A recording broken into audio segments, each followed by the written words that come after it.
সেদিন ছিল বাজারের দিন। হযরত ওমর রাদিয়াল্লাহু তাআলা আনহু কি এক কাজে বাজারে গেছেন। এগুলি সেগুলি দিয়ে হাঁটছেন, ঘুরে ঘুরে দেখছেন সমস্ত বাজারটা। বাজারে প্রচুর লোক এসেছে, কেউ কিনছে, কেউ বিক্রি করছে।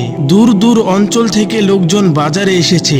অসংখ্য লোকের আগমনে কানায় কানায় পূর্ণ হয়ে উঠেছে গোটা বাজার। যারা খলিফাতুল মুসলিমিন হযরত ওমর রাদিয়াল্লাহু তাআলা আনহুকে চেনে, তারা বিনীতভাবে সালাম জানিয়ে একটু সরে দাঁড়ায়, তার চলার পথ সহজ করে দেয়। আর যারা চেনে না, তারা অর্ধজাহানের অধিপতি হযরত ওমর রাদিয়াল্লাহু তাআলা আনহুকে ঠেলে ঠুলে পাশ কেটে সামনে এগিয়ে যায়। বেচা কেনা নিয়ে সবাই ব্যস্ত, সবার মধ্যে বিরাজ করছে একটু চঞ্চলতা। বাজার থেকে সদাইপাতি কিনে কার আগে কে বাড়ি ফিরবে, এ যেন তারই প্রতিযোগিতা। একটু পর ক্রেতা বিক্রেতার ভিড় ঠেলে অলিগলি পার হয়ে হযরত ওমর বাজারের অপর প্রান্তে একটু খোলামেলা জায়গায় এসে থামলেন। সেখানে ছিল অনেকগুলো উট, বিক্রির জন্যই এগুলো বাজারে আনা হয়েছে। ঘুরে ঘুরে তিনি উটগুলো দেখছিলেন। হঠাৎ খুঁটির সঙ্গে বেঁধে রাখা একটি উট দেখে তিনি একেবারে অবাক হয়ে গেলেন। উটটি যেমন সুন্দর তেমনই স্বাস্থ্যবান, উচ্চতার পরিমাণেও অন্য উটগুলোর তুলনায় অনেক বেশি। এমন মোটা সোটা স্বাস্থ্যবান উট দেখে তিনি খুশি হলেন। মনে মনে বললেন, বাজারের সবগুলো উট যদি এমন মোটা তাজা হতো, সবাই যদি এমন ভাবে গৃহপালিত পশুর যত্ন নিত। এতক্ষণ তিনি দূর থেকে উটটি দেখছিলেন। এবার এক পা দুপা করে এগিয়ে গেলেন সেই উটটির কাছে। তারপর উটের পাশে দাঁড়িয়ে থাকা লোকটিকে জিজ্ঞেস করলেন, এই উটটি কার? এটি কি বিক্রি হয়ে গেছে? লোকটি কার সঙ্গে কথা বলছে, কতটুকু তার মর্যাদা, কি পরিমাণ তার প্রভাব, সে তা মোটেও জানতো না। তাই সে হযরত ওমর রাদিয়াল্লাহু তাআলা আনহুকে একজন ক্রেতা বলে ভাবলো। বলল, না, এখনো বিক্রি হয়নি, দাম দর চলছে, আপনার কি তা পছন্দ হয়েছে? কথাগুলো বলে একটু দূরে দাঁড়িয়ে থাকা একটি লোককে দেখিয়ে বলল, উনি হলেন এই উটের মালিক। উটের মালিকের দিকে তাকাতেই হযরত ওমর একেবারে থ হয়ে গেলেন। এ যে তারই পুত্র হযরত আব্দুল্লাহ, মাথা নিচু করে চুপটি মেরে দাঁড়িয়ে আছে। এ সময় হযরত ওমরের সুন্দর দীপ্ত মুখমণ্ডলে চিন্তার ছাপ ফুটে উঠল। ভাবতে লাগলেন, আব্দুল্লাহ উট পেল কোথায়? তার উট এত মোটা তাজা হলো কি করে? ঘাস খাওয়ানোর জন্য চারণ ভূমি বা পেল কোথায়? হযরত ওমর এসবের কিছুই বুঝে উঠতে পারলেন না। শুধু একরাশ প্রশ্ন এসে তার মনের কোণে ভিড় জমাতে লাগলো। খানিক পর হযরত আব্দুল্লাহ এসে পিতার সামনে দাঁড়ালেন। হযরত ওমর বললেন, আব্দুল্লাহ, ঠিক করে বলো তো, আসলে এ উটটা কার? হযরত আব্দুল্লাহ নরম সুরে বললেন, এটি আমারই। হযরত ওমর বললেন, এমন সুন্দর নাদোস নুদোস উট কোথায় পেলে তুমি? হযরত আব্দুল্লাহ বললেন, অনেক আগে এটি আমি কিনেছিলাম।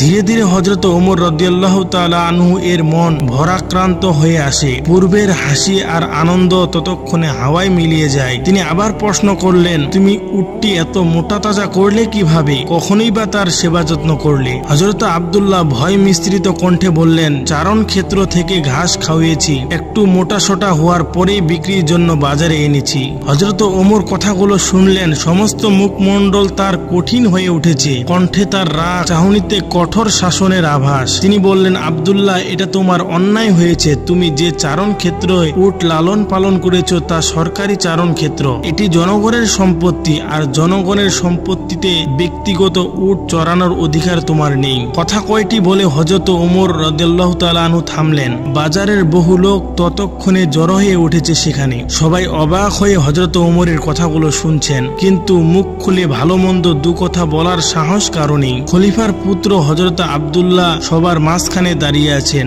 লজ্জায় তার নাক মুখ লাল হয়ে গেছে। কিছুক্ষণ থেমে হযরত ওমর আবার বলতে শুরু করলেন, আব্দুল্লাহ, উটটি মোটা তাজা বলে বেশ চড়া দামে বিক্রি হবে। উটের দাম তুমি পাবে ঠিক, কিন্তু বাড়তি লাভটুকু যাবে বাইতুল মাল তথা সরকারি কোষাগারে। কারণ তুমি সরকারি চারণ ভূমির সতেজ ঘাস খাইয়ে একে এমন স্বাস্থ্যবান করে তুলেছ। হযরত আব্দুল্লাহ নিজের ভুল বুঝতে পারেন, নীরবে ঠাই দাঁড়িয়ে থাকেন। পিতার কথা শেষ হলে মাথা নেড়ে সম্মতি জানান। উপস্থিত জনতা হযরত ওমরের আচরণে খুবই মুগ্ধ হয়। নিজেরা বলা বলি করে, খলিফার মতো খলিফা বটে, নইলে নিজের ছেলেকে কেউ এভাবে শাসন করতে পারে?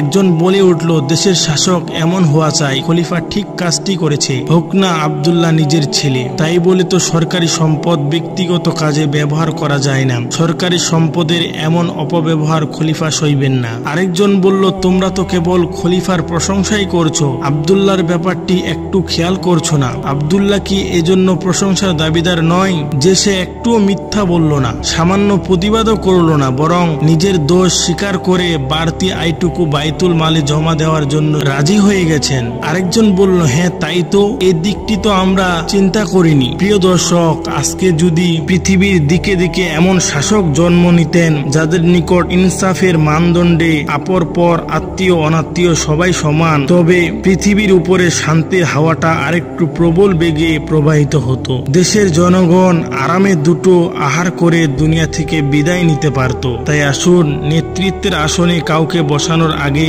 একটু চিন্তা করে নেই তার মধ্যে খোদাভীরুতা, ন্যায়পরায়ণতার গুণ পূর্ণমাত্রায় আছে তো, তার শাসনে সত্য, ন্যায় ও ইনসাফ প্রতিষ্ঠিত হবে তো। আল্লাহ রব্বুল আলামিন আমাদের সবাইকে বোঝার তৌফিক দান করুক, আমিন। প্রিয় মুসলিম ভাই ও বোনেরা, আমাদের এই ভিডিওটি দেখে যদি আপনাদের কিছু উপকার হয় তাহলে অবশ্যই চ্যানেলটি সাবস্ক্রাইব করে রাখবেন পরবর্তী ভিডিও পাওয়ার জন্য।